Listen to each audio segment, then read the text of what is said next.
નમસ્કાર મિત્રો, હું છું આપનો મિત્ર હિતેશ પંડ્યા. અત્યારે હું છું પુષ્કર અને બ્રહ્માજીના મંદિરમાં હું અત્યારે હાલ દર્શન કર્યા છે અને બ્રહ્માજીનું મંદિર હું તમને બતાવું. તમે શકો છો આ જે મંદિર છે એ પુષ્કર બ્રહ્માજીનું મંદિર છે અને આ મંદિરની જે પ્રદક્ષિણા છે પાછળથી આ મંદિર આવું દેખાઈ રહ્યું છે અને આ મંદિરની આખી પ્રદક્ષિણા થઈ રહી છે. આ મંદિરનો પાછળનો ભાગ છે અને મંદિરની અંદર વિડીયોગ્રાફી કરવાની સખત મનાઈ છે. મંદિરમાં આખું બ્રહ્માજીનું મંદિર છે અને આ મંદિરની અંદર આપણે હાલ દર્શન કર્યા છે. દર્શન કરીને બહાર નીકળ્યા છે. અહીંયાથી અંદર એન્ટ્રી પોઈન્ટ છે મંદિરમાં, અહીંયાથી જવાય છે અંદર અને દર્શન કરીને હું બહાર નીકળ્યો છું. તમે જોઈ શકો છો આ બ્રહ્માજી મંદિરનું આખું આ કેમ્પસ છે. આ કેમ્પસમાં અત્યારે ગરમીના સમયે મંદિર કમિટી દ્વારા સારી એવી અહીંયા છાંયડાની અને આ કુલરની વ્યવસ્થા કરવામાં આવેલી છે. અહીંયા સરસ મજાનું એવું આ કેમ્પસ, અતિ દુર્લભ એવું આ કેમ્પસ છે અને આ મંદિર જે છે અહીંયા બ્રહ્માજીનો આખો ઇતિહાસ અહીંયા ડંકારવામાં આવેલો છે. આ મંદિર જે રીતે બન્યું એની શું હિસ્ટ્રી છે એ અહીંયા તમને જોવા મળે છે. અહીંયા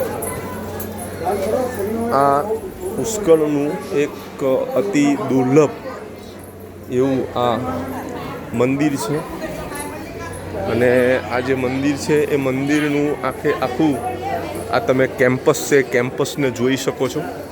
આ ભગવાન બ્રહ્માજીનું મંદિર છે.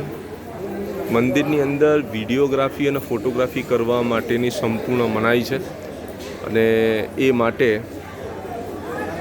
આપણે અંદરથી વિડીયોગ્રાફી કે ફોટોગ્રાફી કરી શકતા નથી, પરંતુ આ મંદિરનું આખું કેમ્પસ છે. કેમ્પસ માર્બલથી જબરજસ્ત બનાવવામાં આવેલું છે. અહીંયા આ નેટ ને એવું બાંધી દીધેલું છે એટલે મંદિર ઉપરનો જે ભાગ છે એ ભાગ કેપ્ચર થઈ શકતો નથી, પરંતુ આ ખૂબ જ અલભ્ય મંદિર અહીંયા બનાવવામાં આવેલું છે. જબરજસ્ત આખું એનું આ કેમ્પસ છે અને આ મંદિર એ ખૂબ સરસ. સુરપતિ ઇન્દ્ર ભગવાનનું પણ અહીંયા તમે આ જે મંદિર છે એ ઇન્દ્ર ભગવાનનું પણ મંદિર તમે અહીંયા સરસ રીતે જોઈ શકો છો. મંદિરનો મુખ્ય પ્રવેશ દ્વાર છે અને આ જે છે એ મેઇન ગેટ મંદિરની બહાર અહીંયાથી આપણે જઈ શકીએ છીએ.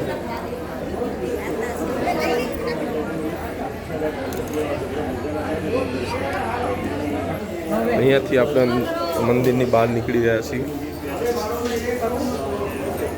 અહીંયાથી આ મંદિરનું આખું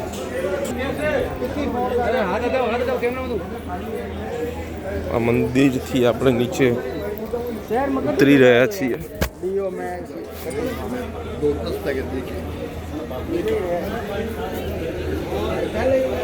ભોળાનાથનું મંદિર, અહીંયા પોલીસ પ્રોટેક્શન માટેની પણ સારી એવી વ્યવસ્થા છે. આ આખું જે કેમ્પ છે એ કેમ્પસ તમે અહીંયા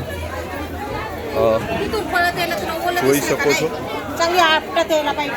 આ રીતે મંદિરની ઉપર અહીંયાથી જવાનું અંદર મંદિર અને પછી આપણે મંદિરમાંથી અત્યારે બહાર આવી ગયા છીએ. તમે આ જોઈ શકો છો કે આ એ મંદિરની અંદર જવા માટેની જગ્યા છે. મંદિરની અંદર જવા માટેની જગ્યા છે ને અખરોટ છે. અખરોટ અહીંયા અખરોટ પણ સસ્તી 400 રૂપિયા કિલો અખરોટ અહીંયા વેચાય છે. અહીંયા મૂર્તિઓની પણ એવી ઘણી ખરી અહીંયાથી અંદર એન્ટ્રી મળે છે અને આ જે છે એ હેન્ડલૂમ અલગ અલગ મૂર્તિઓ અહીંયા તમને જોવા મળે.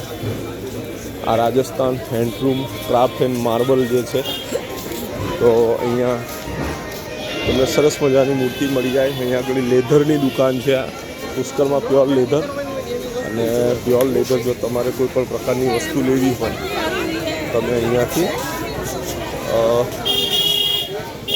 મેળવી શકો છો.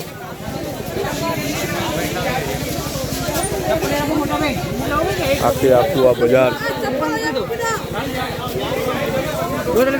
તમે જોઈ શકો છો. પુષ્કર જે છે એ રાજસ્થાનની અંદર આવેલું ઐતિહાસિક બાબત છે. અહીંયા સૃષ્ટિના સર્જનહાર બ્રહ્માજીનું આખા ભારતનું ફક્ત એક જ આ મંદિર છે. સૃષ્ટિનું નિર્માણ થયું એ વખતનું આ મંદિર અહીંયા માનવામાં આવે છે. અહીંયા સરસ મજાની જ્વેલરીની આ દુકાન છે. અહીંયા બુલેટ પણ અંદર આવી શકે છે. જે અહીંના લોકલ હોય, સ્થાનિક હોય એ લોકો.